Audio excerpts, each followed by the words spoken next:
ጤና ይስጥልን ተመልካቾቻችን እንደምንሰምታችኋል አዲስ ህይወት ተጀምሯል። በዛሬ መሰናዷችን ሁለት የጤና ጉዳዮችን እንመለከታለን። የጣፊያ ህመምና ከድንገተኛ አደጋ ወይንም ካስደንጋጭ ክስተት በኋላ የሚያጋጥም የአእምሮ ትኩረት የዛሬ ርዕሶቻችን ናቸው። በቅድሚያ ወደ እናንተ የሚደርሰው ደግሞ በድንገተኛ አደጋ ወይንም ደግሞ ከጦርነት እንዲሁም ደግሞ አስደንጋጭ ነገሮችን ከመመልከት በኋላ የሚያጋጥመው PTSD ወይንም ፖስት ትራውማ ስትረስ ዲስኦርደር ነው። ይህ ችግር እንግዲህ የሚያጋጥመው ቀደም ብዬ በጠቀስኳቸው ምክንያቶች እንዲሁም በሌሎችም ተጨማሪ ምክንያቶች ሊሆን ይችላል። አእምሯችን ያንን ነገር ደጋግሞ በማሳየት ከፍተኛ ወደሆነ የአእምሮ መታወክ ሊያደርስ ይችላል ማለት ነው። የህክምና ባለሙያዎችም ከአስደንጋጭ ክስተት በኋላ ነገሩን በተደጋጋሚ የምናስታውስ ከሆነ ወደ ሐኪም እንድንሄድ ይመክራሉ። በዚህ ዙሪያ ያዘጋጅንላችሁ መሰናዶ ወደ እናንተ ይደርሳል። ከኛ ጋር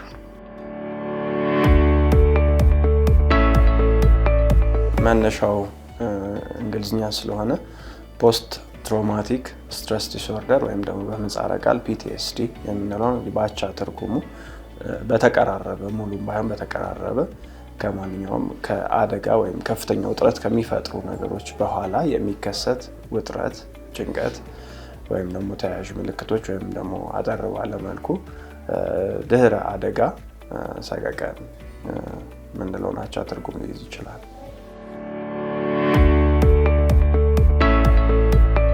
እንደ ዋና መንስኤ ብለን የምንወስደው ያው የሚፈጠረው ማንኛውም አይነት የውጥረት ወይም ከፍተኛ ጭንቀት የሚፈጥር ማንኛውም የረብሸን አደጋ ሊሆን ይችላል። የስነ ልቦና፣ አካላዊ፣ ጾታ ጥቃት ሊሆን ይችላል። ይሄንን መፍጠር የሚችል ማንኛውም ክስተት ያው ወይም አደጋ ወይም ውጥረት የሚፈጥር ሁኔታ ያው እንደ ዋነኛ መንስኤ ነው የምንወስደው። እንግዲህ ከዚህ ጎን ለጎን ግን ይሄ ነገር ያው ሁሉም ሰዎች በአደጋ ውስጥ ወይም በውጥረት ውስጥ ስላለፉ ድህረ አደጋ ወይም ፖስት ትራውማቲክ ስትረስ ዲስኦርደር ያጋጥማቸዋል ማለት አይደለም። ብዙዎቹ በአደጋ ውስጥ በሰገገን ውስጥ ወይም ደግሞ በከፍተኛ ውጥረት ውስጥ አልፈው ይሄ ችግር ሳያጋጥማቸው የሚያልፉ አሉ። ስለዚህ ይሄ ነገር እንዲገጥማቸው ወይም ወደ ህመም እንዲከተለው ይሄን ውጥረት ህመም ወይም የአእምሮ ህመም እንዲከተለው የሚያደርጉ የአካባቢያዊ የስነ ልቦናዊ አጋላጭ ሁኔታዎች ይኖራሉ። ምናልባት እነሱ ላይ በዝርዝር መነጋገር ይቻላል።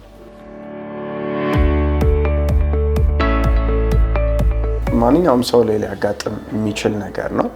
በተለይ እንደዚህ አደጋ እስካጋጠመው ድረስ ብዙ ሰዎችን በዚህ ህመም ውስጥ ሊያሳልፍ የሚችል አቅም ያለው ሁኔታ ነው።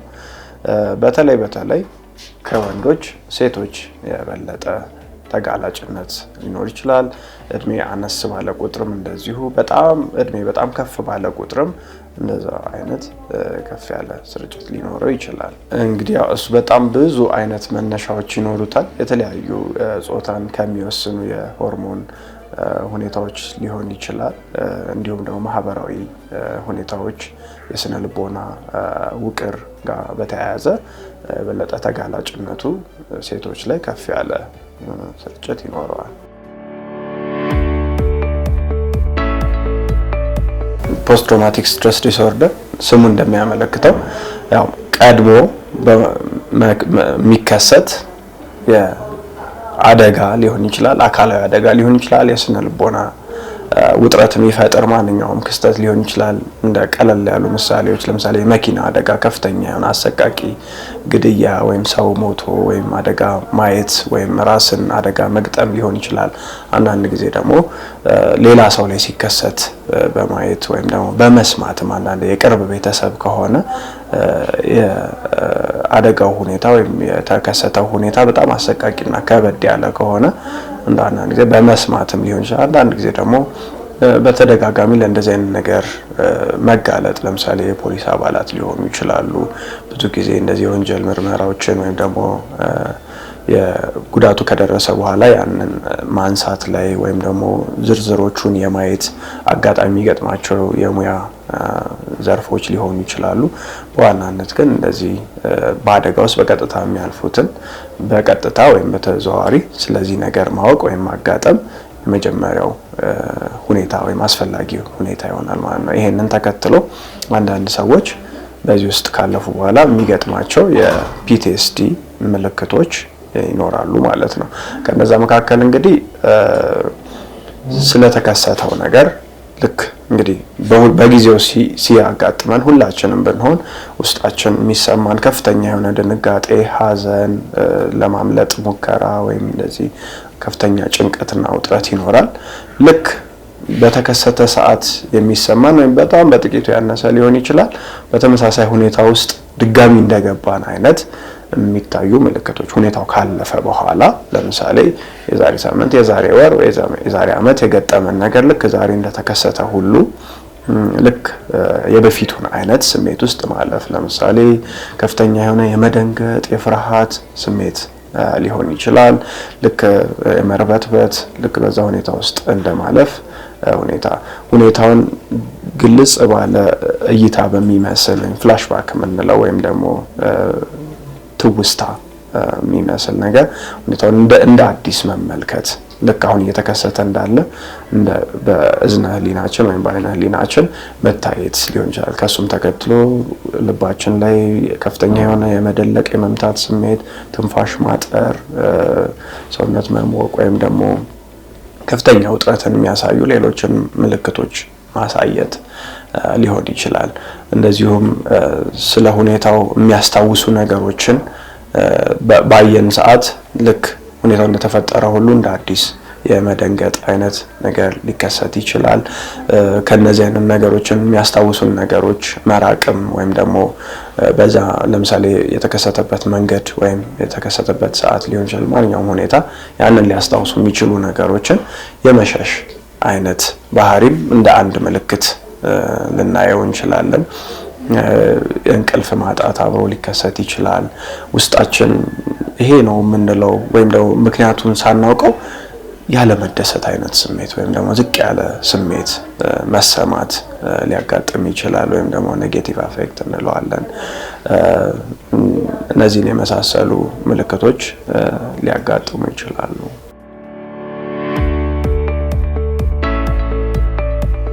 እንደዚህ አይነት ነገሮች እንግዲህ የመጀመሪያው ቀን፣ 2 ቀን፣ 3 ቀን ምናልባት የሚጠበቅ ሊሆን ይችላል።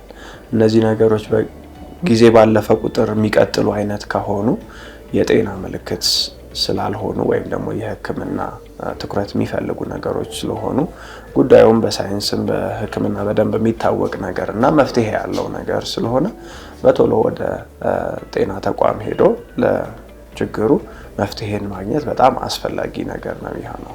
እንግዲህ በዋናነት ያው ምርመራዎቹ የንግግር ወይም ደግሞ በቃል መጠየቅ ወይም ደግሞ ኢንተርቪው ነው የምናደርገው። ያንን ነገር ምልክቶቹን ቅድም ያወራናቸውን ምልክቶች እንዲሁም ሌሎችን ምልክቶች ለመጠየቅ እንሞክራለን። የፖስት ትራውማቲክ ስትረስ ዲስኦርደር ምልክቶች ካሉ ወይም ደግሞ ሌሎችም አይነት ተጓዳኝ ሁኔታዎች ከተፈጠሩ ያንን ነገር መኖሩን ካረጋገጥን በኋላ ወደ ሕክምናው ነው የምንሄደው ማለት ነው። የሕክምና አማራጩ እንግዲህ በዋናነት የስነ ልቦና ሕክምና ነው የሚሆነው። የተፈጠረውን ነገር በትክክሉ አሸንፈውት እንዲያልፉና ነገን መኖር እንዲጀምሩ ወይም ከዛሬ ጀምሮ መኖር እንዲጀምሩ የሚያግዝ የስነ ልቦና ሕክምና ነው በዋናነት። እንግዲህ አልፎ አልፎ የስነ ልቦና ሕክምና በብዛት ወይም በስፋት የምናገኘው ነገር ላይሆን በሚችልበት ሁኔታውን በመድኃኒት መደገፍ ይቻላል። በሁለተኛ ደረጃነት በመድኃኒትም መታከም የሚችል ወይም ደግሞ ቢያንስ በደንብ መሻሻልን ልናገኝበት የምንችለው ሁኔታ ነው የሚሆነው። ፒቲኤስዲን አንዳንድ ጊዜ ቅድም እንዳልኩት እንግዲህ ሁሉም ሰው በአደጋ ውስጥ ያለፈው ሁሉ ወደዚህ ህመም አይመጣም። ስለዚህ ይህንን ነገር የሚጨምሩ ነገሮችን ማድረግ ወይም ደግሞ በአደጋ ውስጥም አልፎ እነዚህ ምልክቶች የማይከሰቱበት ሁኔታዎችን ማስፋት ይቻላል። ያው በአጠቃላይ የአእምሮ ጤናን መጠበቅ እንደዚሁም ደግሞ አንዳንድ ማህበራዊ ሁኔታዎችን ይህንን ያለመከሰት እድሉን የሚጨምሩ ወይም የመከሰት እድሉን የሚቀንሱ ሁኔታዎች አሉ። ለምሳሌ ማህበራዊ ድጋፍ በጣም ትልቅ እና በጣም ወሳኝ ከሚባሉት ነገሮች መካከል አንዱ ነው።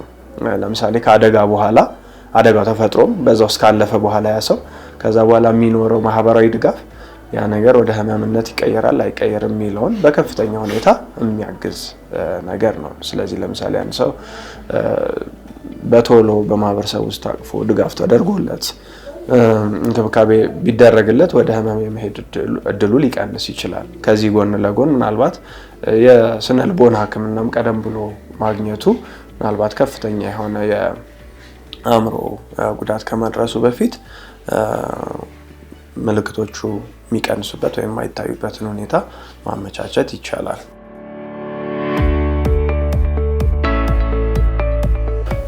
እንግዲህ ለዚህ ህመም የሚያጋልጡን በጣም ብዙ ውጥረትን የሚፈጥሩ ሁኔታዎች ወይም አደጋዎች እኛ ሀገር ያው እንደሌላውም ሀገር በደንብ በስፋት የሚከሰት ነገር ነው። ከነዛ መካከል የጾታዊ ጥቃት ሊሆን ይችላል። ሌሎች አካላዊ ጥቃት፣ በተለያየ ምክንያት የሚደርሱ አካላዊ ጥቃቶች ይኖራሉ። እንደዚሁም የተለያዩ አይነት የእርስ በርስ ግጭቶችም አልፎ አልፎ ባይባል ነው በዛ ባለ ሁኔታ የተለያየ ቦታዎች ላይ በአገሪቱ ክፍሎች ላይ ብዙ ቦታ ይከሰታል። ጦርነቶችም አሉ። እነዚህ ነገሮች በጣም በከፍተኛ ሁኔታ ለፖስት ትራውማቲክ ስትረስ ዲስኦርደር ከሚያጋልጡን ዋነኛ ምክንያቶች ናቸው እና ይሄ ባለበት እንግዲህ ከፍተኛ የሆነ ግንዛቤ ያስፈልጋል።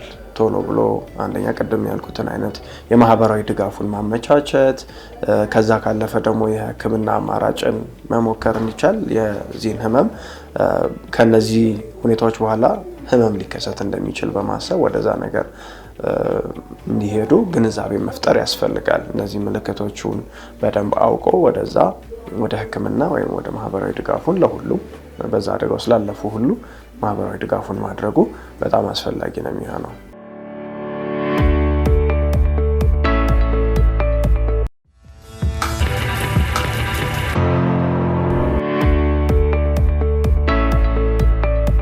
አዲስ ህይወት እንደቀጠለ ነው ተመልካቾቻችን። አሁን ደግሞ በአዲስ ህይወት ቅምሻ ያዘጋጀንላችሁ የጣፊያ ህመምን የተመለከተ ፕሮግራም ይቀጥላል። የጣፊያ ህመም ምንድነው? እንዴት ሊከሰት ይችላል? ምልክቶቹ እንዲሁም ህክምናው ወደ እናንተ ይደርሳል። መልካም ጊዜ። ጣፊያ ስፕሊን ይባላል በእንግሊዘኛው። ሆዳችን ውስጥ ካሉ ጠጣር አካላት ውስጥ አንዱ ሲሆን በስተግራ በኩል በላይኛው የሚገኝ ነው። አዋቂ ላይ እስከ 11 ሴንቲሜትር ሲሆን ወይ ደግሞ ክብደቱ 150 ግራም ይሆናል ማለት ነው። ኖርማል የምንለው ጣፊያ ማለት ነው። ዘርፈ ብዙ ጥቅሞች አሉት ጣፊያ። በተለይ በኢሚዩን ሲስተም ወይ ደግሞ የሰውነታችን የበሽታ መከላከል ሲስተም ውስጥ ጉልህ ሚና አለው። ይሄም የጸረ ባዕድ አካላትን በማምረት ወይ ደግሞ አንቲቦዲ ፕሮዳክሽን የምንለው እንዲሁም ነጭ ደም ሴል ማምረት አንደኛው ተግባር ይሆናል። ሁለተኛው የደም ሴሎችን ማምረት ነው።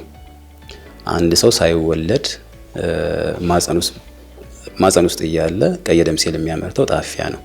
ተወልደን አዋቂ ስንሆን ያኛውን ስራ በመቅኔ ይተካል ማለት ነው። ሌላኛው አዋቂ ሆነን የሚያመርተው የደም ሴል አይነት ነጭ ደም ሴል ይሆናል ማለት ነው ጣፊያ። ሶስተኛው የጣፊያ ጥቅም በሽታ የሚያመጡ ተዋሲያንን ማስወገድ እንዲሁም ደግሞ እድሜያቸው ያበቃ ቀይ ደም ሴሎች ወይንም ሌሎች ሴሎችንም ከሰውነታችን ውስጥ ማስወገድ ይሆናል ማለት ነው። ከዚህ በተጨማሪ ሰውነታችን ውስጥ ካሉ ቀይ ደም ሴሎች ውስጥ 8% የመጠራቀሚያ ቦታ ነው ወይ ደግሞ ስቶሬጅ ሳይት ነው ማለት ነው። በዋናነት እነዚህ ናቸው የጣፊያ ጥቅም።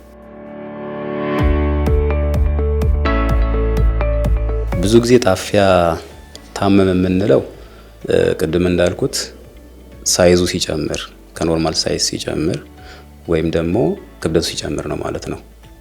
ይሄን የሚያመጡ በጣም ዘርፈ ብዙ ህመሞች አሉ። አንደኛው ኢንፌክሽን ነው የጣፊያ የሚያስከትሉት። ከኢንፌክሽን መካከል ቫይራል ኢንፌክሽኖች መጥቀስ እንችላለን። ኢቢቪ የምንለው ቫይረስ አለ በዋናነት አንደኛው እሱ ነው። ሁለተኛ ቂጥኝ ወይ ደግሞ ሲፊሊስ የምንለውም የጣፊያ ህመም ሊያስከትል ይችላል። ሌላኛው የልብ ህመም ወይ ደግሞ የሰብአኪዩት ባክቴሪያል ኢንዶካርዳይቲስ የምንለው አለ። እሱም ጣፋ እንዲያርግ ወይ ደግሞ እንዲታመም ያደርጋል። ሌላኛው በስር የሰደደ የወባ ስርጭት ያለባቸው አካባቢዎች የሚኖሩ ሰዎች ተደጋጋሚ የወባ ህመም ሲኖራቸው ጣፊያቸው ይታመማል። ይህም በማደግ ራሱን ይገልጻል ማለት ነው፣ ወይ ደግሞ ትሮፒካል ስፕሊሜጋሊ ሲንድሮም የምንለው። በተጨማሪ በሰሜኑ የሀገራችን ክፍል ሁመራ፣ ጎንደር እንዲሁም አርባ ምንጭ አካባቢ ካላዛር የምንለው የፓራሳይት ኢንፌክሽን አይነት አለ። እሱም የኢንፌክሽን አይነት ማለት ነው፣ ጣፊያ እንዲያርግ ወይ ደግሞ እንዲታመም ከሚያደርጉት ውስጥ። ሌላኛው መንስኤ ከእባጭ ጋር የተያያዙ ናቸው። ወይ ደግሞ ካንሰር የምንላቸው እነዚህ አብዛኛው የደም ሴል ካንሰሮች ጣፊያ እንዲያድግ ያደርጋሉ ማለት ነው። ሊምፎማ፣ ሊኬሚያስ ብዙ መዘርዘር ይቻላል ማለት ነው። እሱም በተመለከተ ሌላኛው ቆየት ያለ የልብ ህመም ኮንጀስቲቭ ሃርት ፌለር፣ የጉበት ህመም ሲሮሲስ የሚባለው ደረጃ ላይ ሲደርስ የጣፊያ ሊያስከትል ይችላል። እንደ ማንኛውም አካል ደም የሚመልስና ደም የሚወስድለት የደም ስራ አለው ጣፊያ ማለት ነው። በተለይ ቬኑ ላይ በደም መርጋት ከተዘጋ እሱም ጣፊያ እንዲያድግ ያደርጋል ማለት ነው። ሌላኛው ቅድም እንዳልኩት ከእድሜያቸው ያበቁ ቀይ ደም ሴሎችን ማስወገድ ላይ አስተዋጽኦ አለው ብለናል እና ከቀይ ደም ሴል ህመም ጋር የተያያዙ ነገሮች ሁሉ ጣፊያ እንዲያድግ ሊያደርጉ ይችላሉ።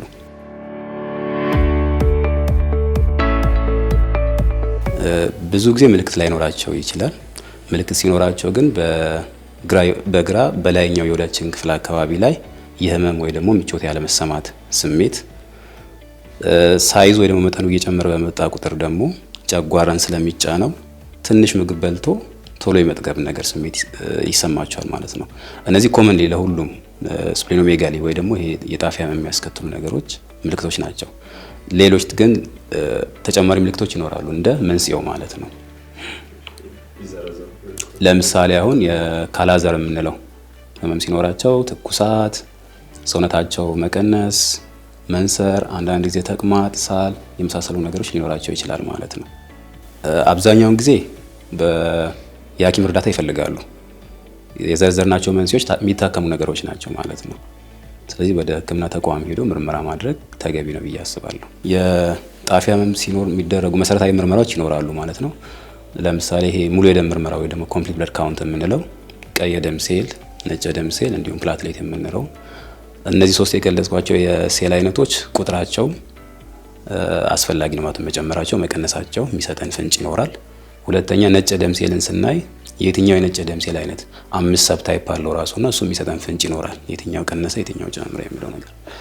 ሁለተኛው መሰረታዊ ምርመራ ፔሪፈራል ሞርፎሎጂ የምንለው አለ።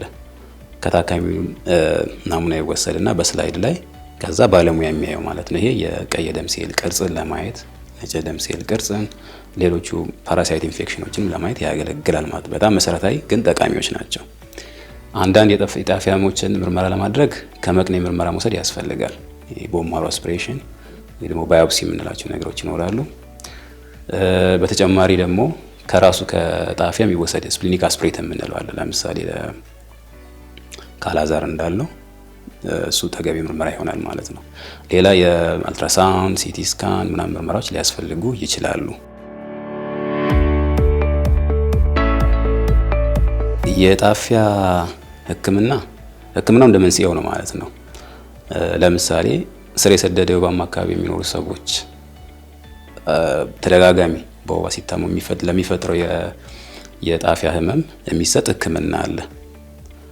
በተለይ ከዛ አካባቢ የሚወጡ ከሆነ እዛ አካባቢ ከሆነ እንትኑ ተመላላሽ ከዛ አካባቢ የሚወጡ ከሆነ የሚሰጥ ህክምና አለ። ህክምናው ምንድነው የሚያደርገው? የስፕሊኒክ ሳይዝ ወይ ደግሞ የጣፊያውን ሳይዝ ወደ ኖርማል ይመልሰዋል ማለት ነው። ካላዛር ካለ ደግሞ ለሱም የሚሰጥ ስፔሲፊክ እንትኖች አሉ፣ አንቲማይክሮቢያልስ ይኖራሉ ማለት ነው። አብዛኞቹ ማለት መከላከል የምንችላቸው የጣፊያ ህመም መንስኤዎች አሉ። በራሳችን ደግሞ መከላከል ማንችላቸው ኦል ኦፍ ኤ ሰደን ተከስቶ የምናገኛቸው የጣፊያ ህመሞች ይኖራሉ ማለት ነው። ለምሳሌ ከተቻለ ወባማ አካባቢ ስር የሰደደ ወባማ አካባቢ ደግሞ ኢንደሚክ ማሌሪያ ትራንስሚሽን አካባቢ ያሉ ሰዎች ወደ የሌለበት ቦታ ቢኖሩ ከትሮፒካል ስፕሊኖሜጋሊ ሲንድሮም ይጠበቃሉ ማለት ነው። ከህክምና ጋር አንድ ካላዛር ኢንደሚክ ኤሪያ የሆነ ኤሪያም እንደዛው ማለት ነው። ከዛ የስራ ቦታ ሲያበቃ ትራንስሚሽኑን ማቆም ይቻላል ማለት ነው።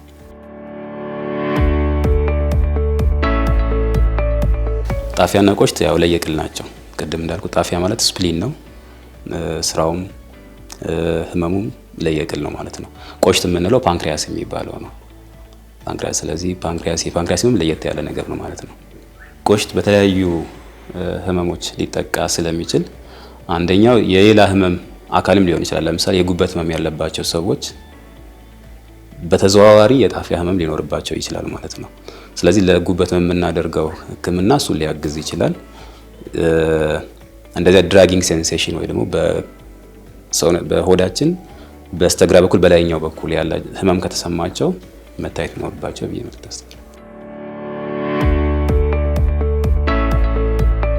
ከድንገተኛ አደጋ በኋላ ወይንም ካስደንጋጭ ክስተቶች በኋላ ስለሚከሰት የአእምሮ መታወክ እንዲሁም ደግሞ ስለ ጣፊያ ህመም ያዘጋጀንበት የዛሬው የአዲስ ህይወት መሰናዷችን ይህንን ይመስል ነበር። አብራችሁን ስለቆያችሁ እጅግ እናመሰግናለን። ህሊና ዳነ ፕሮግራሙን በማስተዋወቅ አብሬያችሁ ቆይቻለሁ። በቀጣይ ሳምንት በሌሎች መሰናዶዎች እንገናኛለን። ጤና ይስጥልኝ።